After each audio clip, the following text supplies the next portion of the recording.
입주 기간을 정해서 전달을 했다면 그 분양자는 자신의 의무를 다 제공을 한 거거든요. 그러면 우리는 돈만 내면 되게 되는 상황이 돼버립니다. 그러면 지금 내가 해제 취소 통보를 만약에 그때 한게 된다면 이미 다 상대방은 다 제공했는데 왜 지금까지 아무 말도 없이 가만히 있었냐, 이건 묵시적으로 분양자 측의 스케줄에 동의한 채 있었던 것이다 라고 하면서 이 해제권 자체를 인정 안 하는 판례들도 있어요.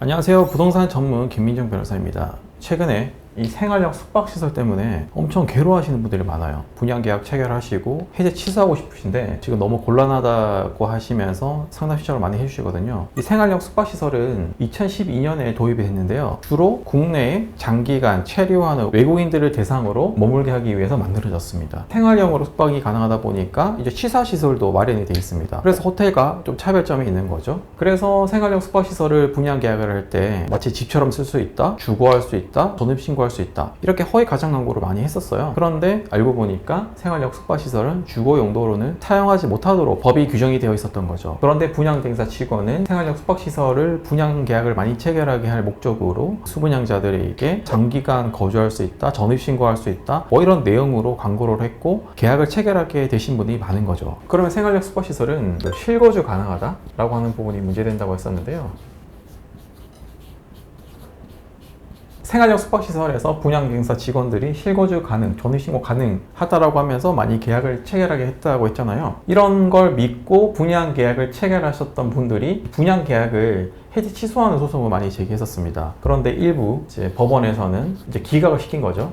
왜냐하면 계약서상에 보면 실거주는 불가능하다라고 하는 문구가 깨알같이 적혀 있거든요. 그래서 신나게 실거주 가능합니다, 전입신고 가능합니다 라고 주거용으로 쓸 수 있습니다 이렇게 멋있게 광고 정보지 만들어서 다 배포해 놓고 나중에 계약서에 보니까 실거주 불가능 깨알같은 글씨 적혀 있다는 이유로 뭐 기각시켰던 거죠. 그런데 이거가 문제가 있잖아요, 분명히. 그래서 계약할 당시에 자료들, 광고 정보지를 충분히 확보를 하고 분양대행사 직원의 녹취 파일을 확보를 하거나 해서 저희도 많이 문제를 제기했습니다. 그렇게 하다 보니까 인천지방법원에서 올해 유의미한 판결을 내린 것이 있어요.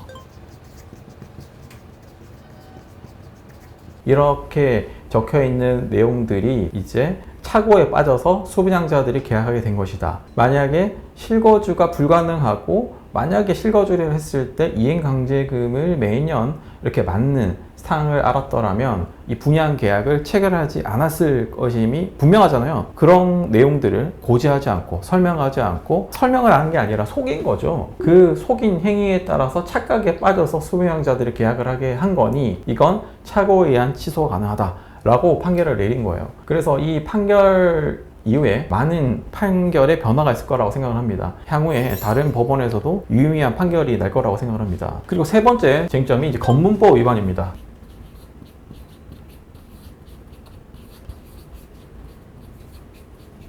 이 생활형 숙박시설은 건축물 분양에 관한 법률이 적용이 돼요. 그래서 예전에 생활형 숙박시설에서는 주로 실거주 가능, 전입신고 가능 이 부분에 대한 허위 가상 광고다 라고 하는 내용으로 많이 다퉜었는데요. 저희가 그것만 주장을 하는 것보다 이 건축물 분양에 관한 법률을 검토를 했고 이 부분도 주장을 하는 것이 좋겠다고 판단을 하고 계속 주장을 해오고 있습니다. 이 건축물 분양에 관한 법률에 여러 가지 쟁점이 있어요. 정확하게는 불법 사전 분양 행위인데요. 이 건축물 분양에 관한 법률에 따르면 분양자, 시행사, 신탁사가 분양자들을 모집할 때 이런 공고문을 내고 광고 행위를 하고 분양 행위를 하게 되잖아요. 그런데 그 분양 행위를 할 때 이제 지자체에 신고를 하고 분양 신고 사실을 수리 통보 받고 난 이후에 분양 행위를 하도록 규정이 되어 있습니다. 건보법에 따르면. 그런데 그걸 위반하면 형사처벌되는 규정도 있어요.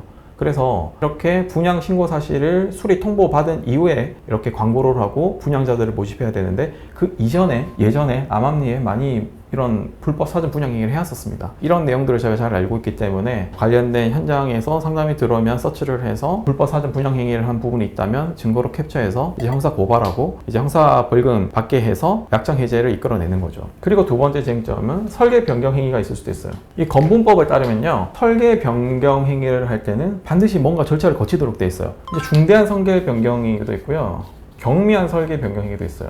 이 중대한 설계 변경 행위를 할 때는 이 수부장자 전원의 동의를 받아야 돼요. 전원의 동의를 받아야 됩니다. 근데 동의받지 않고 중대하지 않다, 경미하다 라고 하면서 슬쩍 그냥 가는 거죠. 그리고 경미한 설계 변경 행위는 반드시 통지하도록 되어 있어요. 사전 통지. 미리 통지해야 돼요. 사전 통지. 그런데 미리 통지도 하지 않고 다 스르륵 다 변경해 놓고 상당히 경미한 거였기 때문에 뭐 설계 변경이라고도 볼 수 없어요. 이런 것도 문제가 됩니다. 그래서 중대한 설계 변경 행위, 경미한 설계 변경 행위에서 이런 절차를 충족하지 못한다면 또 형사 처벌받는 규정이 있어요. 이런 걸 이용을 하는 거죠. 그리고 확인서 미교부 행위가 있습니다.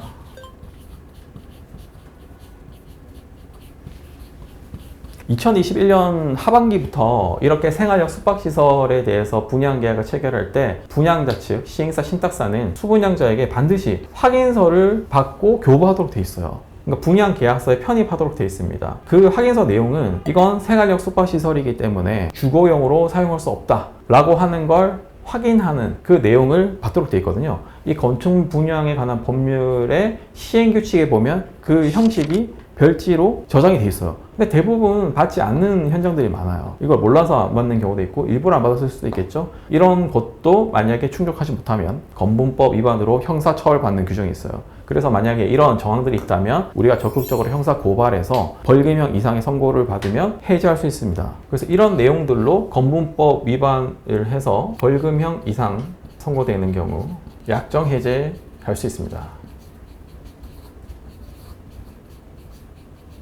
약정 해제라고 하는 건요, 그 분양 계약서상에 이렇게 해제할 수 있다라고 하는 규정이 있다는 거예요. 여러분들의 그 분양 계약서를 확인해 보세요. 그러면 그 해제 조항에 이 규정이 있습니다. 건축물 분양에 관한 법률을 위반해서 벌금형 이상이 선고됐을 때 해제할 수 있다라고 되어 있어요. 그래서 이런 내용들이 있다면 형사 고발해서 벌금형 이상 선고받게 한 다음에 그 분양 계약서에 적혀 있는 약정 해제 조항으로 우리는 해제 통보를 하는 겁니다. 그리고 건분법에 따르면 이제 시정명령 사유들도 있어요. 필수 기재 사항이 있는데요. 모집 공고 당시에 필수적으로 이제 기재해야 되는 사항들이 있어요. 왜냐하면 그걸 기재를 해야 그걸 보고 수배양자들이 정확한 정보를 습득한지 판단을 하게 되잖아요. 그런데 그 필수 사항이 미기재된 경우가 있어요. 이렇게 미기재된 경우에는 또 지자체 시정명령 사유가 됩니다. 여러분들이 갖고 있는 분양 계약서 보시면 건분법 위반으로 시정명령 받았을 경우에 해지할 수 있다고 되어 있어요. 그것도 똑같이 약정 해제로 주장을 하는 겁니다. 그리고 과태료 사유.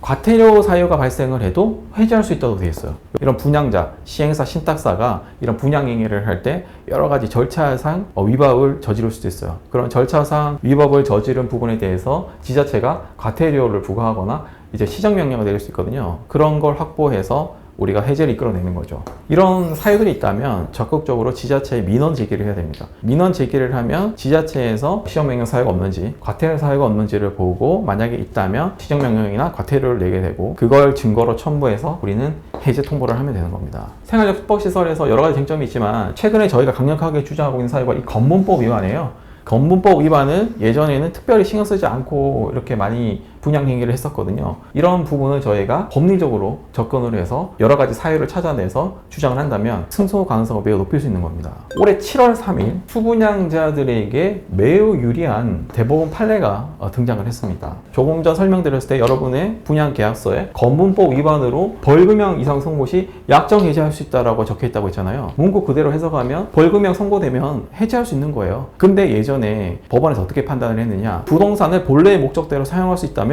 건분법 위반해서 벌금형 선고돼도 해제 취소 안 된다 라고 판단을 했던 거예요. 일부 지방법원의 판사들이 그렇게 판결을 해왔어요. 저는 예전부터 그 판례가 부당하다, 위법 부당하다고 생각을 해왔고요. 꾸준히 문제 제기를 했었습니다. 그런데 최근에 7월 3일에 제 그 의견을 반영을 해서, 물론 제 주장을 듣고 했는지는 모르겠지만 이 대법원 판례가 나왔어요. 그러니까 정리를 하자면 건분법에 따라서 벌금형 이상 선고됐을 때 약정 해제할 수 있다고 하는 규정이 있다면 법원에서 특별히 부동산을 본래 목적대로 이용할 수 있는지 여부와는 상관없이 그냥 해제돼야 된다라고 하는 판례예요.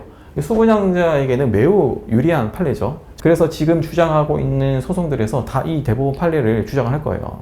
그래서 이 대법원 판례를 정리를 하자면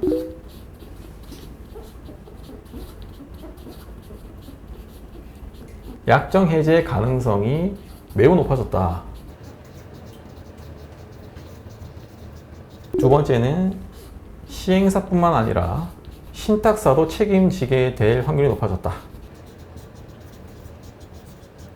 이 신탁사는 예전에 어떻게 주장을 해왔냐면, 난 아무것도 모른다.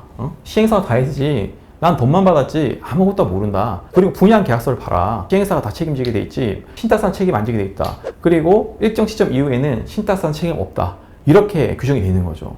그러면 그 분양계약서 조항만 보면 신탁사는 책임질 게 하나도 없습니다. 자기가 빠져나갈 공간 다 만들어놨어요. 그렇게 따지면 수분양자에게 매우 불리한 거죠. 왜냐하면 시행사는 대부분 소규모 업체예요. 소규모. 직원도 몇 명 안 되고 영세한 업체입니다. 그리고 신탁사에게 돈이 다 들어가요. 이 수분양자들은 이런 신탁 관계를 믿고 이 분양계약을 체결을 하는 거고요. 그걸 믿고 신탁사 계좌에 돈을 넣는 거예요. 어차피 시행사는 돈 없어요. 그래서 신탁사를 믿고 하는데, 신탁사는 본인도 다 책임이 빠져나가게 돼 있고 다 시행사만 책임지게 돼 있다면, 실질적으로 수분양자는 전혀 자기가 넣었던 돈에 대해서 책임을 보전받지 못하는 그런 상황이 되는 거거든요. 그래서 그런 내용도 이번에 대법원 판례에서 같이 판단을 해줬습니다. 시행사만 책임을 지게 되어 있다고 하더라도 그 규정 효력이 없고, 이 구조상 신탁사도 같이 책임을 져야 한다. 약정 해제가 인정이 돼서 분양 대금을 반환해야 된다면, 그 반환해야 되는 주체는 시행사뿐만 아니라 신탁사도 반환해야 된다 라고 판단을 한 겁니다. 실제 저희가 진행하고 있는 사건 중에 이 건무법 위반으로 형사 고발을 한 사례가 있는데, 시행사만 처벌받은 거예요. 분양계약서에 보면 신탁사가 벌금형 이상 선고받았을 때 해지할 수 있다 돼 있거든요. 그래서 그 문구만 보면 신탁사는 처벌을 안 받았으니 해지할 수 없는 것처럼 규정이 되어 있어요. 그런데 형사 고발을 해보면 신탁사는 실질적으로 시행 업무를 하지 않기 때문에 절대 처벌받지 않게 돼 있습니다. 있으나 마나한 규정이었던 거예요. 이런 것도 제가 옛날부터 계속 비판을 했었거든요. 아니, 신탁사는 실제로 시행 업무를 하지 않기 때문에 건분법에 따른 벌금형 선고받을 가능성이 거의 없는데, 시행사가 아니라 신탁사만 벌금형 선고됐을 때 그때만 해지할 수 있다고 적혀 있는 건 사문화된 규정이다. 그런 걸 계속 주장을 했었고, 그런데 이번에 대법원 판례에서 명쾌하게 정리를 해준 겁니다. 그래서 그런 내용으로 저희가 담당하고 있는 사건에서 주장을 할 수 있다면 이 대법원 판례도 적극 주장을 할 겁니다.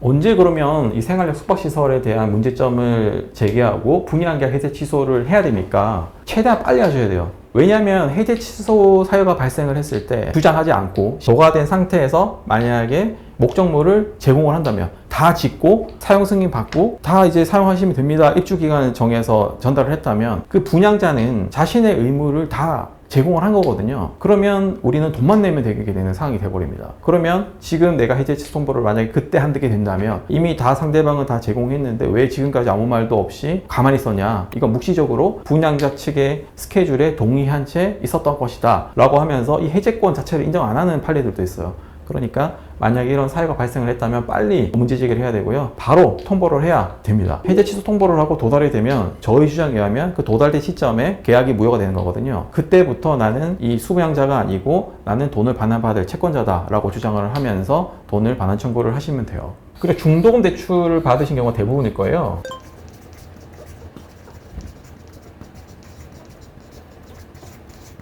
대부분 이런 분양계약 해지 취소 소송에서 문제가 되는 건 중도금 대출 다 들어가고 잔금 치를 때 그때 문제가 됩니다. 입주를 한 이후부터 이자를 수분양자 보고 내라고 하거든요. 그리고 잔금 치를 때 입주할 시점쯤에 잔금을 또 내라고 해요. 그리고 중도금 대출 원금을 갚아야 됩니다. 이 중도금 대출에 대해서 대부분 중요성을 잘 모르시는 분들이 계신데, 이 분양계약 해지 취소 소송에서 매우 중요한 역할과 매우 중요한 위치를 차지하고 있는 거예요. 왜냐하면 입주 이후에 이자를 내셔야 되는데 그 이자가 분양 대금이 크다면 상당히 많습니다. 이자도. 근데 매달 내야 돼요. 매달 내야 되기 때문에 또 추가적인 우리 부담이 되겠죠. 근데 이자를 안 내신다? 그러면 그 중도금 대출 은행은 연체 등록 신용화라 카드 정지를 하게 되거든요. 그러면 우리는 신용 거의 불량자 비슷하게 되게 되겠죠. 내가 대출이 내가 원하는 만큼 안 나온다면 어차피 중도금 만기 때 원금을 못 갚는 일이 발생하거든요. 원금을 못 갚으신다면 똑같이 연체 등록 신용화라 카드 정지 문제가 생겨요. 이런 경우는 중도금 대출을 상대로 채무 부존재 소송 제기를 해야 됩니다.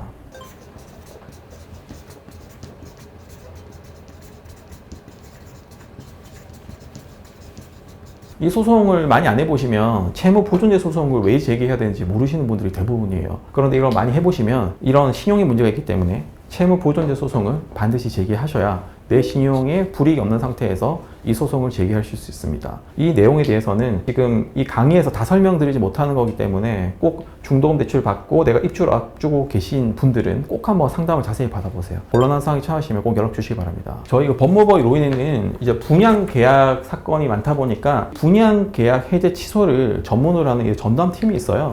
그래서 저희 전담팀에서는 내용 증명, 소송자 협의, 소송,